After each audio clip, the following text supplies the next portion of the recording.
Merci François, merci de me donner l'opportunité de présenter mes travaux ici. Alors, je vous présente aujourd'hui un travail sur le don de sang réalisé avec Bertrand Chopard et Maria Herrea.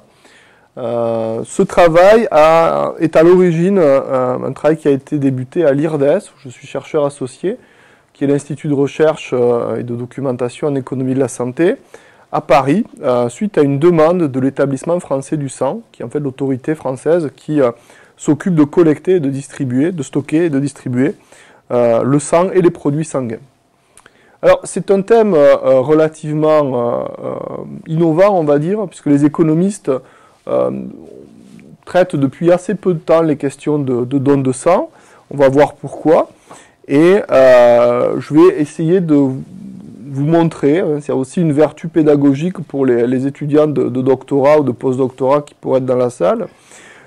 C'est aussi un exercice de style d'économie, où on voit comment les économistes peuvent s'approprier des questions de santé publique avec leur méthode à eux, c'est-à-dire un modèle théorique, axiomatique, et puis un modèle économétrique, donc statistique, pour vérifier la qualité de nos hypothèses. Alors, en première idée, comment les économistes perçoivent les produits sanguins? Eh bien, pour nous, les produits sanguins sont des produits extrêmement spécifiques qui ne répondent pas exactement aux mêmes caractéristiques que les biens et services habituels. D'abord, les produits sanguins ont une durée de vie très limitée, d'environ 4 mois pour le sang. Et il se trouve que le stock a donc besoin d'être maintenu pour faire face à la demande. Mais aussi, le stock de sang a besoin parfois d'être augmenté, par exemple lors de crises, comme une crise terroriste ou un tremblement de terre, etc., où tout d'un coup on a un pic de demande plus important. Alors, dans la plupart des pays développés, le don de sang repose sur une logique volontaire, alors qu'on pourrait envisager, comme dans certains pays, que le don de sang est obligatoire, par exemple réalisé par les conscrits ou les militaires et les fonctionnaires. Ici, dans nos pays développés, le sang est généralement donné sur une base volontaire. Ce qui fait que la question qu'on se pose est souvent la suivante, c'est une question de santé publique. Comment utiliser des leviers pour à la fois maintenir le stock de sang nécessaire dans une période normale, mais aussi comment accroître ce stock de sang quand on en a besoin. Donc sur quel levier pour motiver des personnes qui donnent de manière volontaire à venir donner leur sang. Bon, les économistes ont une réponse relativement simple. La première façon pour motiver les gens à donner leur sang de manière volontaire, c'est de les rémunérer. Alors, la rémunération pour le don de sang est une question qui a été bien débattue dans les années 70 et c'est finalement Richard Titmuss qui a pris le dessus, c'est son argumentaire qui a été retenu. Selon lui, finalement, payer pour recevoir du sang, pour motiver les donneurs, peut conduire à des effets assez négatifs qui fait que finalement ne vont venir donner leur sang que des gens qui ont des conditions de santé dégradées et la qualité du sang et des produits sanguins risque d'en être réduite. Donc c'est cet argument qui prévaut encore aujourd'hui en Europe. On préfère avoir un don de sang volontaire non financé, pensant que ce financement ne fonctionne pas. Alors il se trouve que très récemment, en 2013, Nicolas Lacetera et ses collègues aux États-Unis ont mené un essai clinique en population générale pour vérifier cette idée. Et il se trouve que, dans le contexte américain, rémunérer des individus pour donner son sang, ça fonctionne. Et il y a certains produits sanguins, par exemple, alors je ne me souviens plus si c'est le sang ou si c'est le plasma, je crois que c'est le plasma, qui est assez insensible à la qualité, il n'y a pas vraiment de qualité de plasma, il y a juste du plasma ou pas. Donc, finalement, ça pourrait être envisageable dans certains cas de payer pour motiver les donneurs à donner leur sang. Bon, alors, encore faut-il que ce soit permis par la législation, ça n'est pas le cas dans les pays européens, en France en particulier, et puis il faut donc envisager d'autres alternatives que le financement pour motiver le don de sang. Et dans ce cas-là, les économistes, dans cette littérature désormais un peu renouvelée sur le don de sang, les économistes ont quelques outils à leur disposition qui relèvent de ce qu'on appelle l'économie comportementale. C'est une branche de l'économie qui intègre beaucoup d'éléments de la psychologie, par exemple, et qui permet de sortir tout un tas d'hypothèses relativement novatrices sur qu'est-ce qui fait qu'on a des barrières pour aller donner son sang, comment les lever, et comment adresser des messages finalement assez ciblés aux personnes suivant leurs caractéristiques propres, qui font que ça va motiver les donneurs. Alors ces hypothèses-là sont en général traitées ou testées dans le cas d'essais aléatoires, d'essais cliniques en population générale, et c'est une littérature relativement innovante et assez intéressante, avec une limite toutefois, c'est que ces essais aléatoires sont faits en général aux États-Unis et donc sont assez peu transposables aux normes culturelles ou au contexte d'autres pays, notamment dans le cas français. Alors le contexte français, j'y viens, c'est celui qui m'intéresse. D'abord, en France, le système est basé, comme beaucoup de pays, sur le don volontaire non rémunéré, comme défendu par Richard Titmuss. C'est donc, le fait de donner son sang est donc analysé par les économistes comme un modèle, ce qu'on appelle prosocial, et on a toute une théorie des modèles prosociaux, des comportements prosociaux, qui a été développé par Benabou et Tirole, Tirole étant le prix Nobel d'économie français récent. Alors ça, c'est sur les aspects théoriques. Les Français, on a dans le contexte français des modèles théoriques de comportement prosocial qui pourraient s'appliquer. Et on a une petite particularité, c'est que dans les années 80, la France a été touchée par un scandale, le scandale du sang contaminé, où, suite à certaines négligences et à des défauts techniques, et peut-être des procédures qui n'étaient pas suffisamment précises en termes de sécurité, des gens qui ont été transfusés ont rattrapé le VIH-Sida. Et donc, à partir de là, il y a eu toute une transformation en France de la collecte de sang, de la sécurité là-dessus. Mais il est resté dans les esprits un peu cette association entre don de sang ou collecte de sang et VIH, de manière à ce que lorsqu'on pose la question pourquoi est-ce que vous ne donnez pas votre sang, très souvent la réponse c'est parce que j'ai peur d'attraper une maladie, notamment j'ai peur d'attraper le sida. Alors c'est vrai en France, c'est vrai dans d'autres pays, par exemple aux États-Unis, il y a une peur de donner son sang parce qu'on a peur d'attraper une maladie, ce qui en termes de risque réel, la probabilité d'attraper le sida quand on donne son sang, c'est quand même très très proche de zéro. Donc il y a une forme d'irrationalité là-dedans. Comment expliquer que des individus ne donnent pas leur sang parce qu'ils ont cette peur-là, même si elle est irrationnelle, c'est quand même quelque chose qui arrive. Alors en économie, du coup, on considère que ce sont les préférences, notamment une des préférences qui va nous intéresser, qui est bien connue dans la littérature, qui s'appelle l'aversion au risque. Donc, certaines personnes ont un goût du risque, d'autres n'aiment pas prendre de risques, ça fait partie des préférences. Eh bien, quand vous n'aimez pas prendre de risques, l'idée que, subjective,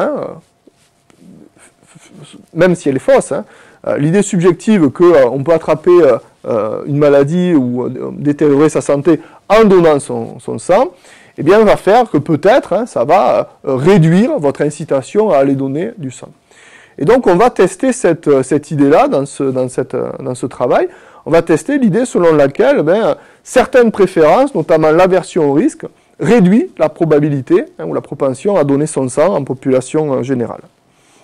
Alors, du point de vue de l'économie, c'est un travail qui a deux contributions majeures. La première, c'est de modéliser le modèle théorique de Benabou-Tirole en lui ajoutant une dimension supplémentaire qui est l'aversion au risque, donc il y a une extension d'un modèle théorique.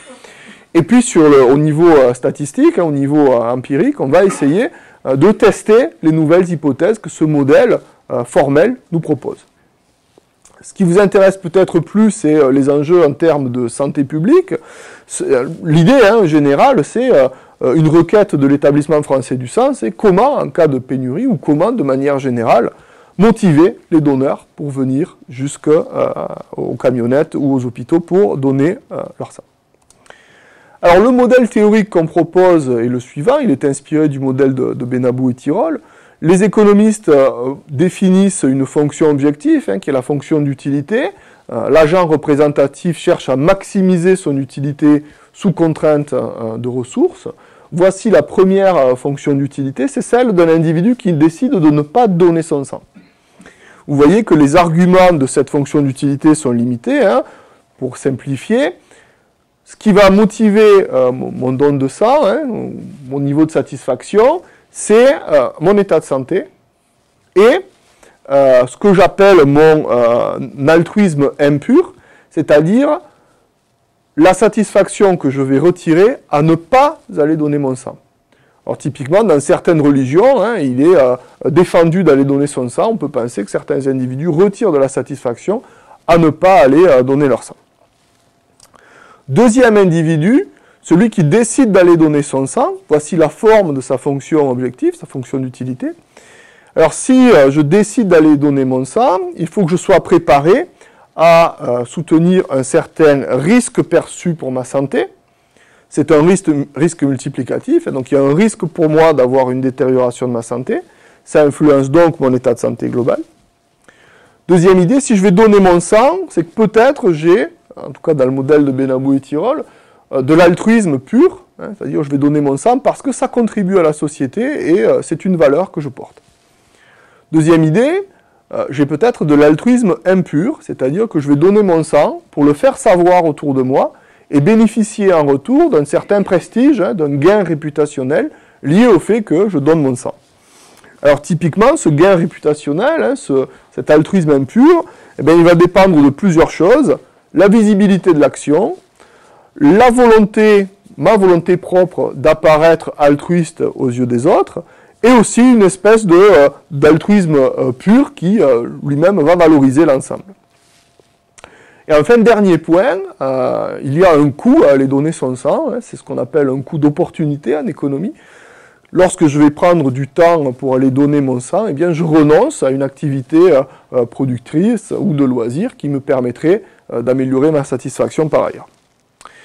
Alors, ce que nous montrons, c'est que ces deux individus sont deux stéréotypes en réalité, et on va essayer de trouver un point d'équilibre, c'est-à-dire une condition qui nous permette de classifier les individus suivant qu'ils tombent d'un côté ou de l'autre, c'est-à-dire qu'ils soient donneurs ou pas. Cet équilibre, nous le trouvons mathématiquement et il est exprimé ici. Alors c'est une expression un peu longue, une inégalité, qui nous dit, voilà, vous êtes donneur de sang sous cette condition, c'est-à-dire si la première partie de l'équation est supérieure à la deuxième partie de l'équation. Alors, qu'est-ce qu'on a dans cet équilibre? Eh bien, on a d'abord de l'altruisme pur. On voit bien que si l'altruisme pur est plus élevé, si j'ai plus d'altruisme pur, je vais plus avoir une tendance à être donneur. Sauf que l'altruisme pur va jouer de deux façons.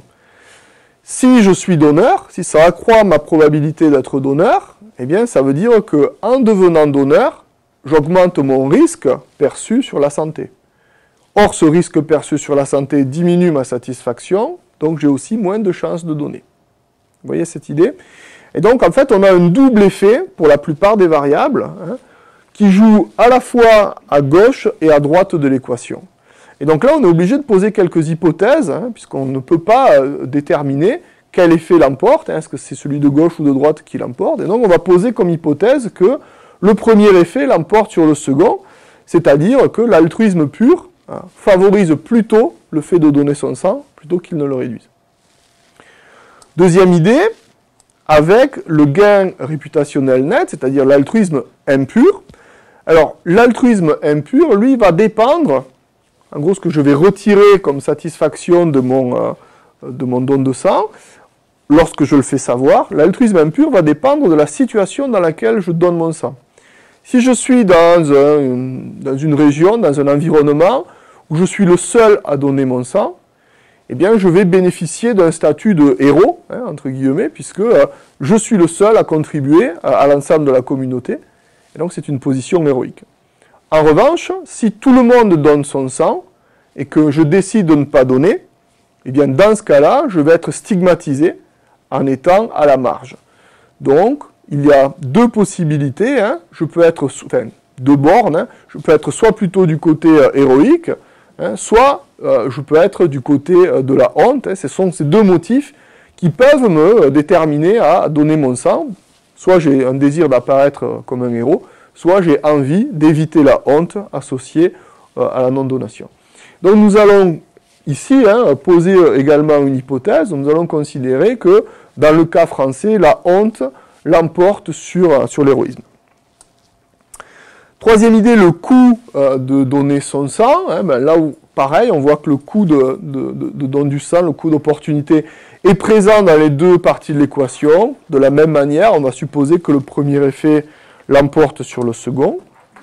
Idem pour la perte subjective de santé.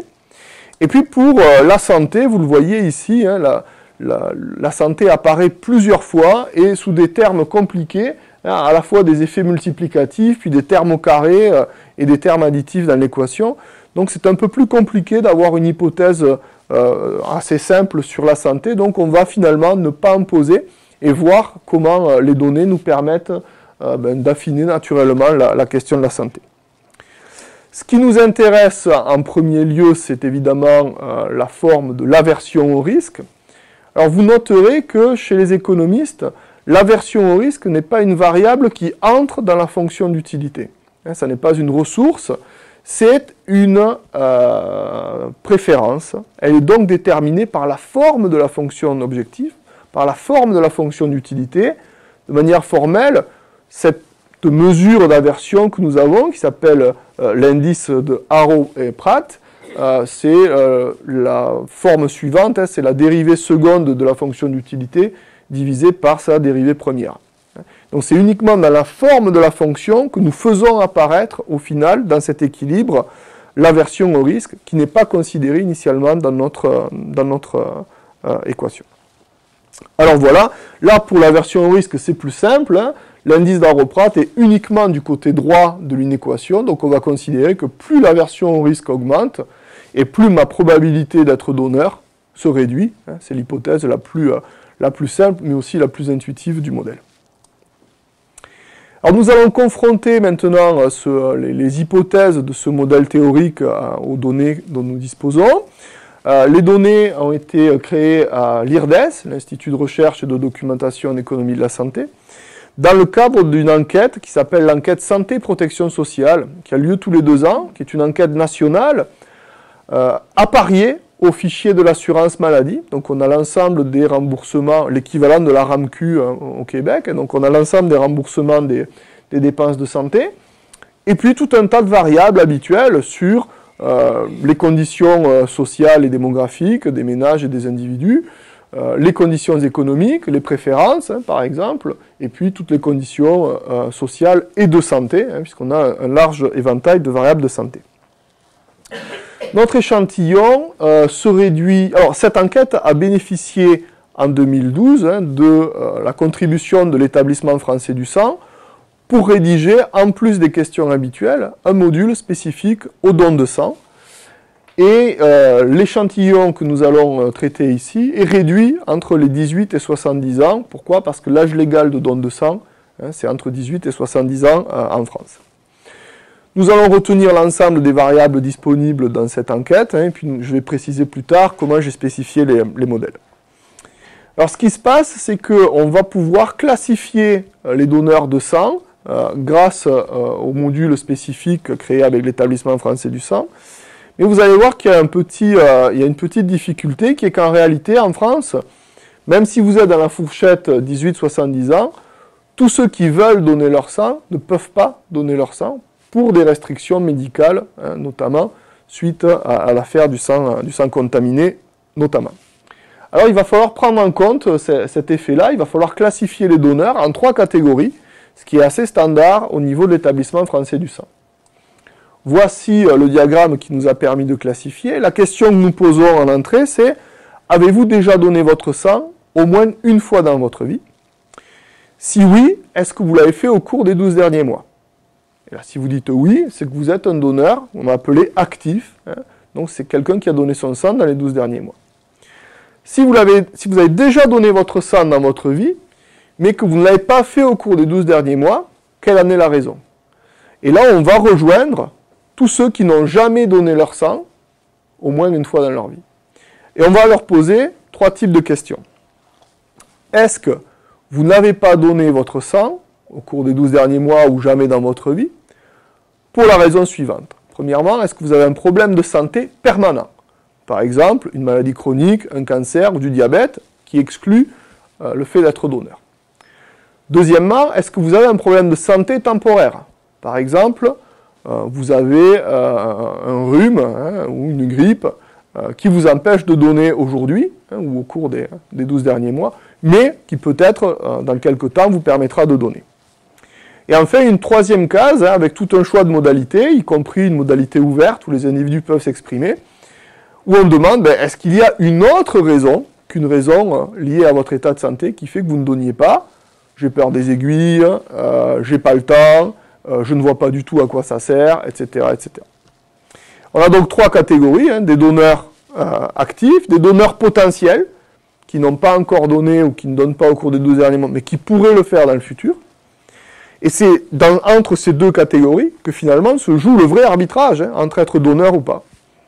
Et puis une catégorie pour laquelle l'arbitrage ne compte pas, qui est la catégorie des donneurs disqualifiés, qui ne peuvent pas donner parce qu'ils ont un problème de santé permanent. Et donc, chez ces gens-là, il n'y a pas de problème, il n'y a pas d'arbitrage possible. On a donc un problème de sélection dans l'échantillon, puisqu'une partie de notre échantillon n'a pas à faire ce choix. Et on peut avoir 2 options, soit une option avec un modèle en 2 équations non liées, soit un modèle avec 2 équations qui sont liées, ce qu'on appelle un modèle de Ekman ou un modèle de sélection. Alors, dans ce travail-là, en théorie, on va préférer plutôt le modèle Hurdle, c'est-à-dire le modèle où la sélection est exogène, pour la raison suivante, c'est que la principale raison qui explique qu'on est disqualifié ou pas, c'est la santé. Et la santé est déjà endogène dans notre modèle, donc on n'a pas véritablement de critères d'exclusion qui puissent expliquer la disqualification sans expliquer le choix de don de sang. De manière un peu plus intuitive, on va considérer que c'est en réalité ce processus d'être disqualifié ou pas et de donner son sang, oui ou non, c'est un processus qui est régi par une analogie de 2 décideurs. Le premier décideur, ça peut être le médecin ou le professionnel de santé, qui vous dit, lorsque vous arrivez pour donner votre sang, oui ou non, vous pouvez donner votre sang. Et ensuite, il y a un deuxième décideur, c'est vous, c'est l'agent représentatif, qui lui va décider si oui ou non il donne son sang.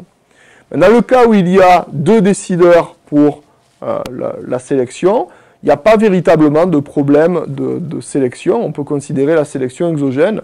Alors typiquement dans les modèles de dépenses de santé, c'est ce qu'on fait, on considère que c'est le patient qui initie la consultation avec le médecin, et ensuite le médecin qui délivre le montant de soins à consommer. Ce sont aussi des modèles Hurdle qu'on va utiliser.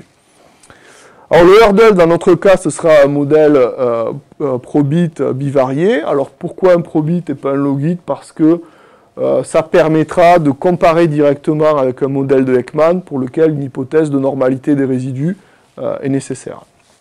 Donc on va faire les 2 modèles, on va faire un modèle de Ekman pour contrôler, même si on n'a pas de variable excluante spécifique, et puis un modèle un Hurdle, juste pour être un peu sûr de ce qu'on trouve. Voilà à peu près la stratégie empirique à mener. Alors on va avoir un ensemble de variables qui sont celles qui ont été définies dans le modèle théorique, évidemment, qu'on va essayer d'approcher ici, et puis quelques variables de contrôle habituelles, âge, sexe, éducation, niveau de revenu, juste pour améliorer la capacité prédictive du modèle empirique. Alors les variables que je retiens ici sont les variables qui ont été définies dans le modèle théorique, qui sont présentes dans la situation d'équilibre, et que je vais essayer de mesurer par des valeurs qui approchent. Alors pour l'aversion au risque, on a une mesure dans l'enquête SPS qui est une question subjective simple Sur une échelle de 0 à 10, diriez-vous que vous êtes plutôt quelqu'un qui aime le risque ou plutôt quelqu'un de prudent? Alors c'est une mesure subjective, certes, mais qui a été validée par ailleurs, hein, avec tout un tas de mesures, notamment par l'auterie de l'aversion au risque. C'est donc une mesure relativement fiable de l'aversion au risque. Deuxième idée, mesure d'altruisme pur et impur. Alors là, c'est très compliqué. Moi, je ne connais pas d'études qui permettent de mesurer l'altruisme pur, ou même vraiment de distinguer entre ce qui relève de l'altruisme pur et de l'altruisme impur. Donc on va prendre une variable qui s'appelle le fait d'être un donneur d'organes après la mort, alors qu'en 2012, hein, et on pouvait encore disposer d'une carte où dire voilà, je suis donneur d'organes après ma mort. Alors pourquoi est-ce qu'on prend cette variable-là? Son intérêt, ça va être de mesurer, de manière un peu grossière, l'altruisme, qu'il soit pur ou impur. Vous pouvez décider d'être donneur d'organes par altruisme pur, mais aussi pour avoir une petite carte et la montrer à vos amis et dire « Regardez, je suis un héros, je donne mes organes ». L'idée de cette variable, c'est qu'elle est intéressante pour nous parce qu'elle n'est pas associée au coût que pourrait avoir le don de sang, puisqu'une fois que vous êtes décédé, vous ne supportez pas le coût de prélèvement des organes. Deuxièmement, le don d'organes après la mort n'est pas associé à l'état de santé, puisqu'une fois que vous êtes décédé, votre état de santé est nul. D'accord ? Donc on va conserver cette variable d'altruisme pur et impur, ne serait-ce que pour avoir un contrôle de ces deux variables simultanément. On peut néanmoins mesurer, à partir d'une troisième variable, dans cet altruisme pur et impur, on pourrait isoler une variable d'altruisme impur, ce qui s'appelle le gain réputationnel net, qui était clairement identifié dans notre modèle, et qui est une fonction du taux de donneurs dans la zone. Alors ça, on peut le mesurer, hein, et c'est ce qu'on fait, on va mesurer la proportion de personnes qui donnent, moins 1, qui correspond à l'individu, divisé par le nombre de non-donneurs, mais de donneurs potentiels dans une région. Donc ça, on peut l'approcher comme ça. Le coût du don de sang, il est approché de manière géographique, hein, en disant, suivant l'endroit où vous vivez, vous avez plus ou moins de distance à parcourir pour accéder à un service de don de sang. La santé, c'est une mesure moyenne de toutes les variables de santé disponibles dans l'enquête ESPS, je passe. Et puis, il y a juste un point sur le risque de perte de santé subjective. Alors, on a une question dans l'enquête qui est « Pourquoi n'avez-vous pas donné votre sang ?» Et une des modalités de réponse, c'est « Parce que j'ai peur des conséquences pour ma santé. » Donc, on a bien cette variable, mais elle n'est posée que chez les gens qui n'ont pas donné leur sang. Or, vous pourriez avoir des gens qui ont donné leur sang malgré le risque. Et c'est bien ce qu'on essaie de mesurer. Donc, on a une troncature à ce moment-là, hein, on a une censure, on ne peut pas observer ces personnes-là. Alors ce qu'on va faire, on va modéliser, pardon, on va modéliser la probabilité d'avoir peur pour sa santé chez les non-donneurs en fonction du fait de vivre seul et de l'âge. Ce sont deux bons prédicteurs. Et ensuite, on va prédire pour l'ensemble des individus, y compris ceux qui ont donné leur sang. Donc voilà, c'est une façon d'avoir une mesure de santé subjective instrumentée par de l'isolation et un effet de génération et qui s'applique à tout type de candidat, donneur ou non-donneur. Voici les résultats. Alors les statistiques descriptives que je vous propose ici sont intéressantes dans la mesure où vous constatez que finalement, il y a très peu de donneurs actifs dans la population, hein, autour de 5% selon certaines sources. Nous avons autour de 6% de la population qui sont des donneurs. Eh bien, avec 5 ou 6% de donneurs dans la population totale, ça suffit. Ça suffit pour avoir un stock de produits sanguins suffisant. Notez que les donneurs disqualifiés représentent près de 40% de la population, hein, et les donneurs potentiels, 55% à peu près. Voilà, je passe sur les statistiques assez usuelles des autres variables présentées ici. Et j'en viens immédiatement à mes résultats économétriques, hein, donc ce qu'on appelle l'équation d'intérêt, hein, qui est sur la population des donneurs non disqualifiés. Est-ce que vous avez donné ou pas votre sang au cours des 12 derniers mois? Deux types de modèles sont envisagés, je vous l'ai dit, le Hurdle et le Ekman. Le Hurdle étant notre favoris. Et la première hypothèse que nous testons, qui est l'aversion au risque, qui est une variable continue, sort ici de manière négative, conformément aux hypothèses du modèle. Plus votre aversion au risque est forte, moins vous êtes donneur, moins la probabilité de donner est importante. Donc ça va bien dans le sens auquel on pensait. Vous voyez que les coefficients sont stables entre le Hurdle et le Ekman, et la significativité statistique est très bonne. Deuxième idée, on constate que le taux de participation dans la zone est fortement corrélé au fait de donner son sang. Alors, ce qui peut s'interpréter de différentes manières, en santé publique, vous pourriez l'interpréter comme un effet de multiplicateur social, par exemple. Dans notre modèle, l'interprétation qu'on a, c'est la suivante, c'est que finalement, les individus sont plus sensibles à la honte de ne pas donner qu'au sentiment d'honneur qu'ils pourraient retirer dans le don. Troisième idée, on ne trouve pas d'effet statistiquement significatif du coût économique d'aller donner son sang. Alors pourquoi? Il y a une raison, c'est que l'établissement français du sang a beaucoup travaillé ces questions d'accès aux dons, et vous avez des camionnettes pour prélever du sang qui circulent partout en France et qui viennent dans votre entreprise, qui viennent dans les universités, qui viennent dans les établissements publics, etc., pour prélever. Donc c'est quand même assez facile en France, y compris dans les milieux ruraux un peu isolés, c'est quand même assez facile de donner son sang. Donc, l'effet contextuel ici joue, même s'il y a un coût d'opportunité à donner son sang, en France, il est suffisamment réduit pour ne pas apparaître statistiquement significatif ici. La santé joue de manière positive. Chez les individus qui sont qualifiés pour donner leur sang, c'est plutôt ceux en bonne santé qui vont donner. Et la peur des conséquences sur la santé réduit la probabilité de donner son sang. Vous voyez que le coefficient est quand même un peu moins significatif que les autres. C'est certainement dû à sa production statistique qui en fait un proxy. Sur l'équation alors juste sur l'équation d'intérêt, on voit que la plupart des hypothèses qu'on a posées dans le modèle semblent quand même vérifiées.